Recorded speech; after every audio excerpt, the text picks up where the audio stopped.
پھر پوچھا اللہ پاک نے کہ دوسرا عمل کون سا بتاتے ہیں اس سے عمل بڑھ جاتے ہیں؟ فرمایا دوسرا عمل جس سے جنت کے درجے بہت بلند ہو جائیں گے وہ میٹھا بول، میٹھا بول، لوگوں سے نرمی کا معاملہ کرنا، نرم نرم نرم۔ کتنا نرم؟ حدیث میں آتا ہے جو نرم ہو، جو نرم ہو، خوب نرم ہو، آئے ہائے دیکھو، خالی یہ نہیں کہا کہ نرم ہو، نہیں، نرم ہو، خوب نرم ہو۔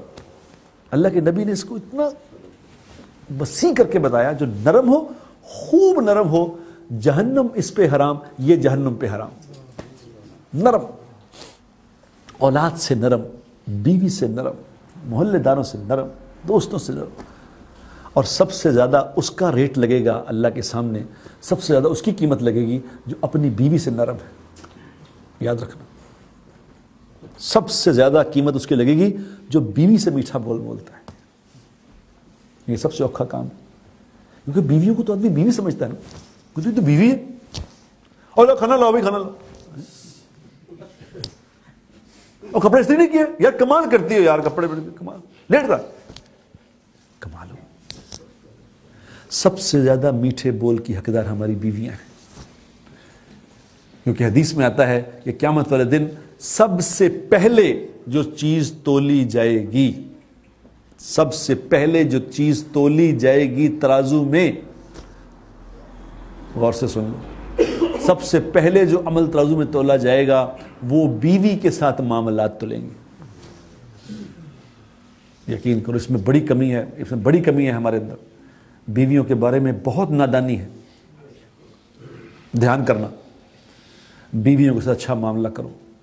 حضور اکرم صلی اللہ علیہ وسلم نے فرمایا، جس کا مفہوم یہ تم میں سے بہترین وہ ہے جو اپنے گھر والوں سے بہترین ہے، اور آپ نے فرمایا میں سب سے بہترین میں ہوں تم سے، میں اپنے گھر، اور گھر والوں سے مراد کون ہے؟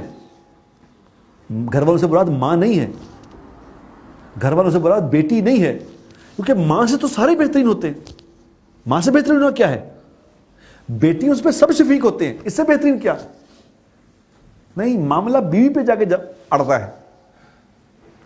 کیونکہ ہم لوگ یہاں جب سے آئے ہوئے ہیں، چونکہ مولانا ساتھ ہیں، تو اتنے کیس آئے ہیں سامنے بیویوں کے، خامدوں کے، بیویوں کے، صبح شام۔ ابھی میں آپ کو اپنا موبائل دکھاؤں، اس پہ دیکھ لیں کتنے لوگوں کے یہ میسج ہیں کہ ہمارے لیے دعا کر دیں، ہماری بیوی سے لڑائی ہو گئی، بھی 2 سال ہو گئے لڑ رہے تھے۔ اندر جیل میں میں نے دیکھا بیویوں کو مار کے آئی میں اندر، اور میں نے کہا ظالم تو بیوی کو تو نے کیوں مارا؟ تجھے پتا تھا کہ یہاں تو وہ چکر نہیں ہے، پاکستان تھوڑی ہے کہ وہاں تو مار بھی لیا تو کچھ بھی نہیں، تو یہاں تجھے پتا بھی تھا، پھر کیوں مارا؟ باجی غصہ آ گیا۔ کہ سبحان اللہ، تیرا غصہ کمال ہے جو بیوی پہ اتارا تو نے، باہر جا کسی پٹھان سے جا کے بات کر، غصہ کر، تجھے بتائے غصہ کیا ہوتا ہے۔ بیوی پہ غصہ تجھے ہے، خان صاحب پہ کر غصہ، تجھے بتائے، ابھی تجھے مکے تھے پتہ چلا غصے۔ میرے دوستو، بیوی کے ساتھ معاملہ،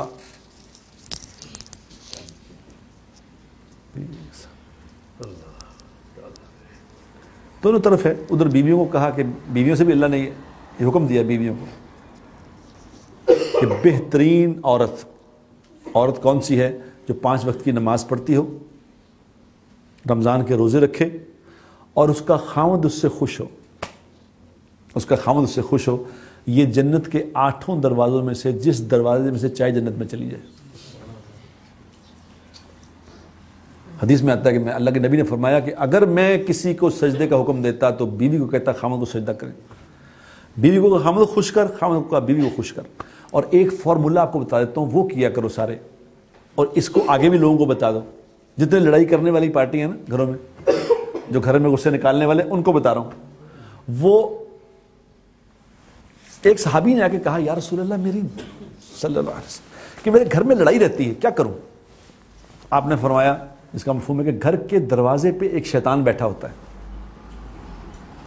جب انسان بسم اللہ پڑھے بغیر گھر میں داخل ہوتا ہے تو یہ شیطان بھی ساتھ ہی داخل ہو جاتا ہے، اور اس کا پھر کام کیا ہے؟ اس کا کام یہ ہے کہ خاوند اور بیوی میں لڑائی کرنا، بیوی کے دل میں خاوند کی نفرت ڈالنا، خاوند کے دل میں بیوی کی نفرت ڈالنا۔ اس کی تشکیل ہی یہ ہے اگر بسم اللہ پڑھے بغیر داخل ہوئے۔ اور اگر گھر کے دروازے پہ آ کے بسم اللہ الرحمن الرحیم پڑھ لیا، یہ وہیں سے واپس ہو جاتا ہے۔ جو بسم اللہ پڑھ کے گھروں میں آئے گا انشاءاللہ گھروں میں لڑائی ختم ہو جائے گی۔